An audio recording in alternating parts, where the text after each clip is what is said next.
Bonjour à tous, bienvenue dans une nouvelle vidéo de la qualité simplifiée dans laquelle on va aborder la méthode QQO-QCP.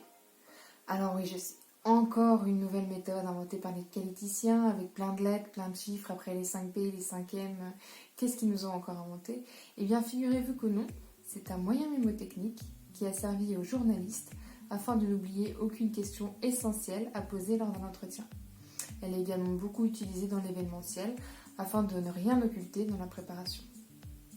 Et vous allez voir, c'est pas si compliqué. Qualité simplifiée, ouais! La méthode QQO-QCP, qui est en fait un moyen mémotechnique, permet de correctement définir un problème, ce qui est très important en qualité. En effet, en définissant correctement le problème, on va déjà occulter certaines hypothèses et donc se concentrer sur l'essentiel.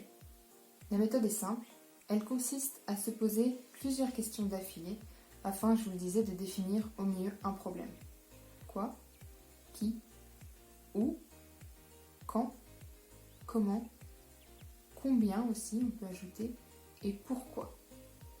On va prendre l'exemple que je suis depuis le début dans mes vidéos sur le process du yaourt, avec la problématique des yaourts qui ne sont pas pris, qui sont trop liquides. Et on va donc faire l'exercice du QQO-QCP ou QQO-QCCP ensemble sur cet exemple. La première question à se poser, c'est quoi? Qu'observe-t-on? Quel est le défaut? Donc là, dans mon problème, c'est le fait que les yaourts ne soient pas pris. Alors plus je vais le décrire précisément, plus je vais recentrer mon problème. La deuxième question, qui? Qui est concerné? Qui a détecté le problème? Donc là, en l'occurrence, j'ai détecté le problème, ça aurait pu être mon mari. Ça permet de savoir vraiment quels sont les acteurs dans cette non-conformité. Ensuite, où? Où est-ce que ça s'est produit? Sur quelle machine? Dans quelle pièce? Est-ce que la totalité des lignes sont concernées par le défaut? Ou alors il y a uniquement une ligne sur laquelle le problème apparaît? Ensuite, quand? Quand est-ce que la non-conformité apparaît? À quel moment? Depuis quand? Ensuite, comment? De quelle manière? Dans quelles circonstances? Est-ce que j'ai utilisé toujours la même procédure? Est-ce que j'ai modifié quelque chose dans ma façon de faire? On peut aussi se poser la question de combien. Est-ce que c'est la totalité de mes yaourts qui sont impactés ou est-ce que c'est seulement un ou deux? Donc là, ça va me guider. Je vais me dire que si la totalité des yaourts sont impactés, là, ça va plutôt venir de la matière première, de mon mélange, de toutes les opérations que j'ai fait avant de les mettre dans ma yaourtière. Par contre, si c'est un ou deux, je vais me demander s'il n'y a pas soit un défaut d'homogénéisation ou alors un défaut au niveau de la yaourtière qui ne chaufferait pas de la même manière à tous les endroits. Et la dernière question, c'est pourquoi?